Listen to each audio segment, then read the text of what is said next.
Assalamualaikum warahmatullahi wabarakatuh. Alhamdulillahirabbil alamin. Kepada kawan-kawan semua, masih bersama kita belajar bareng-bareng terkait kitab hadis Arba'in Nawawi, melanjutkan materi yang kemarin. Kemarin kita mempelajari tentang al-haditsus tsalis, hadis yang ketiga.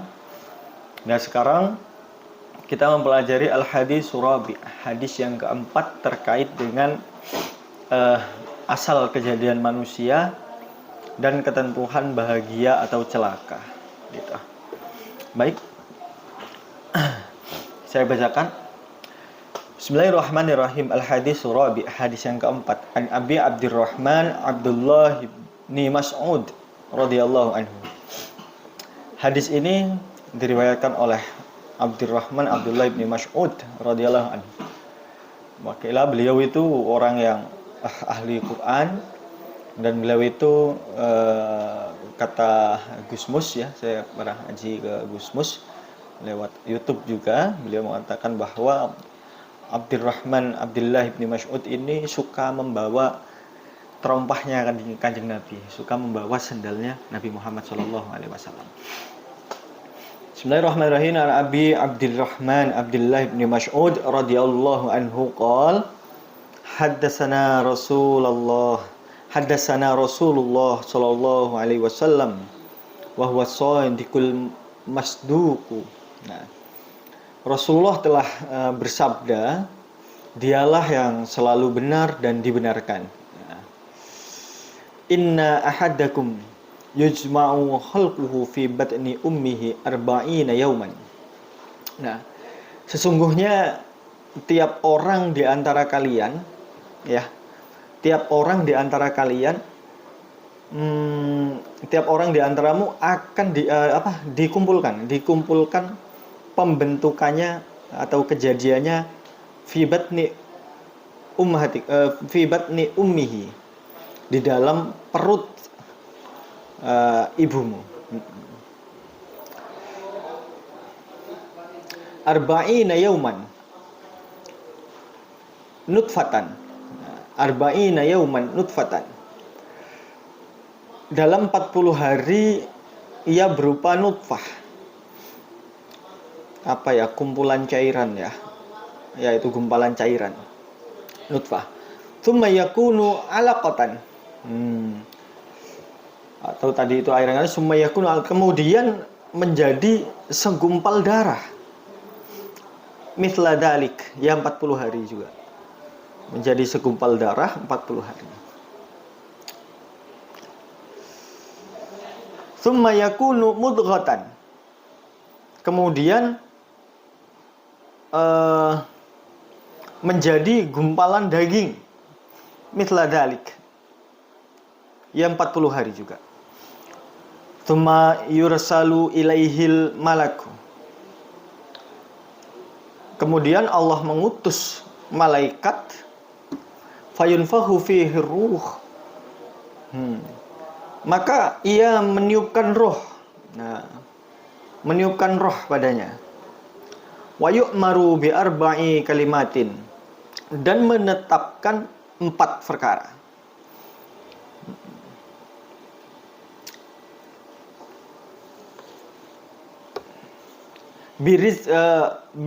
Birizkihi. Yang pertama, ditetapkan rezekinya. Rezekinya semasa hidupnya gimana rezekinya. Wa ajalihi, dan ajalnya. Wa amalihi, dan amalnya. Wa syaqiyun au sa'idun. Wa syaqiyun au sa'idun. Ia celaka atau bahagia, begitu. Jadi 4 perkara itu ketika ditiupkannya ruh. Jadi awal kejadian manusia itu ada 3 fase. Yang pertama, dia adalah gumpalan cairan kental, terus 40 hari menjadi gumpalan darah, 40 hari menjadi gumpalan daging. Berarti 120 hari, 4 bulan. 4 bulan ditiupkan ruh oleh malaikat. Allah mengutus malaikat untuk ditaruh ruh di situ. Artinya selama 120 hari, kalau kita 4 bulan itu baru ada ruh di dalam kandungan. Maka kalau orang-orang Jawa itu 40 hari biasanya ada ritual keagamaan sebagai bentuk ikhtiar. Dengan usaha itu semoga apa-apa yang dituliskan, apa-apa ketetapan yang diberikan itu ketetapan-ketetapan yang bagus untuk si jabang bayi itu, begitu. Nah,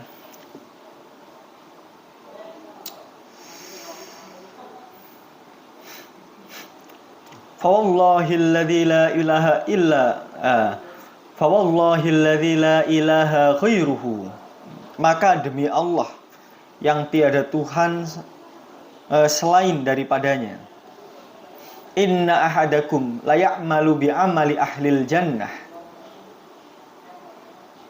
sesungguhnya seorang di antara kamu ada yang mengerjakan amalan ahli surga,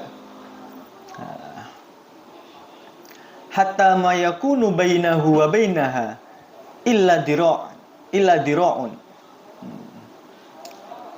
sehingga tidak ada antara dia dan surga illa dira'un, kecuali satu hasta. Fayasbiqu alaihil kitab,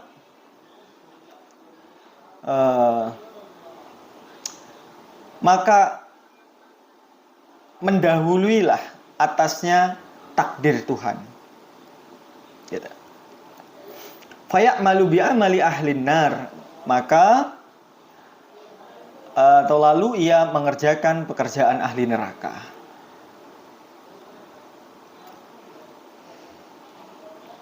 Wa inna ahadakum la ya'malu bi'amali ahlin nar, dan sesungguhnya salah seorang di antara kamu mengerjakan pekerjaan ahli neraka, hatta mayakunu bainahu wa bainaha, sehingga tak ada antara dia dan neraka illa dira'un, kecuali sehasta. Fayasbiqu alaihi kitabun, maka mendahulilah takdir daripada Tuhan. Fayamalu bi amali ahlil jannah, maka dia akan beramal amalnya ahli surga.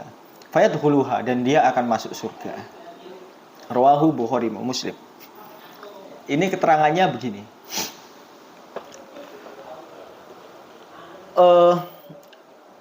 Kalau dalam hadis Rasul itu, innamal a'malu bil khawatim, sesungguhnya pekerjaan itu ya tergantung pada akhirnya.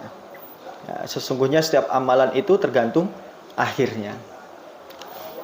Jadi ketika Allah sudah mentakdirkan kok orang itu menjadi ahlil jannah, maka walaupun dia melakukan aktivitas atau kegiatan ahli surga, ketika jarak dengan tutup buku dengan kematiannya itu tinggal 1 diro, 1 hasta, setengah meter, maka dia akan melakukan pekerjaan ahli neraka, sehingga dia akan masuk neraka, mati dengan keadaan su'ul khotimah. Atau sebaliknya, ada orang yang melakukan pekerjaan ahli surga, tapi Allah ketika jarak tinggal sedikit lagi dengan kematiannya, Allah menakdirkan dia masuk neraka. Ya, maka ia akan mengerjakan pekerjaan ahli neraka dan dia akan masuk neraka. Ketika dia melakukan pekerjaan ahli neraka, tapi Allah menakdirkan dia masuk surga, maka pada akhirnya dia akan melakukan pekerjaan ahli surga dan dia akan masuk surga. Itu maksudnya. Artinya dapat kita ambil kesimpulan bahwa ya takdir kan tidak ada yang tahu. Catatan buku kita akan menjadi ahli surga atau neraka kita nggak tahu. Maka kita berkewajiban untuk mengamalkan, untuk melakukan tindakan-tindakan yang sesuai dengan syariat yang baik-baik. Kita harus mengamalkan amalan-amalan ahli surga, walaupun kita nggak tahu akhirnya, karena innamal a'malu bil khawatim. Sungguhnya suatu pekerjaan tergantung akhirnya. Akhir kita itu su'ul khotimah atau husnul khotimah. Karena ketidaktahuan itulah kita tidak boleh menilai orang buruk juga ke orang lain. Di sini ada nilai yang bisa kita ambil untuk kita bersifat atau bersikap husnudon, selalu husnudon. Oh, dia buruk, melakukan pekerjaan ahli neraka. Kita husnudzon, nggak boleh menjustis dia karena kita nggak tahu akhir hayatnya dia bakal masuk surga atau neraka. Kalau memang Allah menakdirkan dia masuk surga, ya pasti akhir hayatnya dia akan tobat dan husnul khotimah. Beda dengan orang alim yang ternyata Allah tidak ridho terhadapnya, mungkin dia akan masuk menjadi ahli neraka. Pada akhir hayatnya dia akan su'ul khotimah. Ada hikayat zaman dulu, ada dua orang kakak beradik yang kakaknya ini ahli, selalu melakukan aktivitas ahli surga, ibadah taat sekali dengan Allah semasa hidup, taat sekali. Dan adiknya sebaliknya, dia selalu melakukan kemaksiatan, dia ahli maksiat. Ketika hidup mereka selalu berjalan pada jalannya masing-masing, yang satu solih, yang satu selalu bermaksiat kepada Allah. Namun pada akhir hayatnya si kakak ini berpikir, kok pingin ya melakukan pekerjaan seperti adiknya, pingin coba lah gimana ya rasanya melakukan hal-hal yang dilarang. Sebaliknya adiknya, waktu malam hari dia nangis menyesali perbuatannya, kemudian dia rindu, pingin berubah menjadi baik, dan dia tobat pada saat itu. Kemudian ketika masing-masing sudah melaksanakan itu, terjadilah gempa yang membuat keduanya meninggal. Sang kakak itu di akhir hayatnya melakukan amaliyah ahli neraka, dan si adik pada akhir hayatnya melakukan amaliyah ahli surga. Itu kemudian kakaknya masuk surga, kakaknya masuk neraka, adiknya masuk surga. Dari situ dapat kita ambil kesimpulan bahwa akhir hayat orang itu tidak ada yang tahu. Maka kita tidak berhak menilai dia baik atau buruk. Kita selalu husnudon, selalu nilai baik saja, cari kebaikan orang lain. Jangan pernah berhusnudon. Kita yang sekarang mungkin taat kepada Allah, kita nggak tahu akhir hayat kita nanti bagaimana. Kita nggak akan pernah tahu akhir hayat kita nanti, kita akan husnul khotimah atau su'ul khotimah. Makanya dalam doa itu selalu ya muqallibal qulub, sabbit qalbi ala dinik. Ya, kita selalu meminta kepada Zat yang membolak-balikkan hati untuk hati kita ditetapkan dalam agama Islam, dalam ketaatan sampai akhir hayat. Kita meninggal dalam keadaan husnul khotimah. Itu kan harapan, karena kita nggak punya kuasa apapun. Dan kemudian kita juga tidak boleh terlalu mengandalkan amal kita.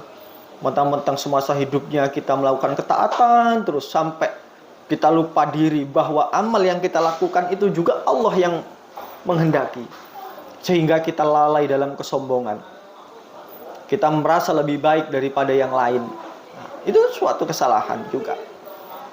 Gitu. Karena amal kita itu tidak akan menjadi jaminan kita masuk surga. Seperti yang dikatakan Habib Ja'far, kita hidup berapa tahun sih? Terus dalam hidup kita seberapa sih ketaatan kita kepada Allah? Apakah itu bisa ditukar dengan kekekalan yang abadi yang ada di surga? Tentu nggak akan sebanding. Jadi kita tidak boleh mengandalkan amal kita. Kita hanya mengharap Allah memberikan rahmat kepada kita. Untuk Allah ridho kepada kita, dan kita akan masuk surganya Allah, kan begitu. Amal kita nggak ada jaminan, karena kita nggak tahu nanti akhir buku kita akan su'ul khotimah atau husnul khotimah. Makanya kan Allahumma inni a'udzubika min su'il khotimah, lalu minta dijauhkan dari su'ul khotimah gitu. Dan bahayanya kalau kita terlalu mengandalkan amal yang kita tidak tahu akhirnya, nanti kita akan sombong. Kita akan ngerasa lebih baik dari yang lain. Padahal kita tahu iblis itu dilaknat oleh Allah gara-gara dia ngerasa sombong. Ya kan? Qala ana khairu minhu, khalaqtani min nar wa khalaqtahu min tin. Iblis berkata, saya lebih baik dari dia. Saya diciptakan dari api, dia diciptakan dari tanah. Ngerasa lebih baik, nggak mau sujud. Padahal Allah menyuruhnya sujud bukan menyembah Adam, melainkan menguji ketaatan iblis kepada Allah Subhanahu wa taala, begitu. Nah, karena ketidaktahuan kita, akhir hayat nanti kita akan husnul khotimah atau su'ul khotimah, maka kita harus selalu berdoa kepada Allah. Kalau kok catatannya kok buruk, ya semoga bisa dirubah dengan doa, dengan kekuatan doa. Misalnya kita dapat bala, di catatan kita dapat bala, tapi kan Rasulullah berkata bahwa as-shadaqatu daf'ul bala. Sedekah itu menolak bala. Ya, ketika kita sedekah ya semoga dirubah catatannya. Ya, itu kan hadis Rasul. Dan kita selalu berdoa kepada Allah untuk meninggal dalam keadaan husnul khotimah. Itu yang paling utama. Yang paling utamanya dalam hidup kita, dalam beribadah, yang harus kita minta adalah bukan lain-lain, tapi semoga Allah meridhoi kita mati dalam keadaan husnul khotimah. Karena innamal a'malu bil khawatim. Nah, sesungguhnya setiap amalan ya tergantung pada akhirnya. Alangkah kita rugi, kita melakukan suatu pekerjaan karena kita nggak pernah doa, akhirnya kita mengandalkan amal kita, dan pada akhirnya Allah tidak meridhoi, dan pada akhir hayatnya kita melakukan suatu kemaksiatan dan meninggal dalam keadaan su'ul khotimah. Itu naudzubillah min dzalik. Jadi walaupun kok takdir Allah itu Allah yang memberikan keputusan, hak prerogatif Allah memasukkan manusia ke surga atau neraka. Karena memang hadisnya jelas, walaupun kita melakukan amal ahli surga, tinggal sehasta lagi, ternyata Allah nggak meridhoi kita, maka kita akan melakukan kemaksiatan dan mati su'ul khotimah. Begitu sebaliknya, kita ahli neraka, kita melakukan amal ahli neraka, tinggal sehasta lagi, ternyata Allah dalam catatannya meridhoi kita masuk surga, maka pada akhir hayatnya akan melakukan amalia ahli surga dan meninggal masuk surga.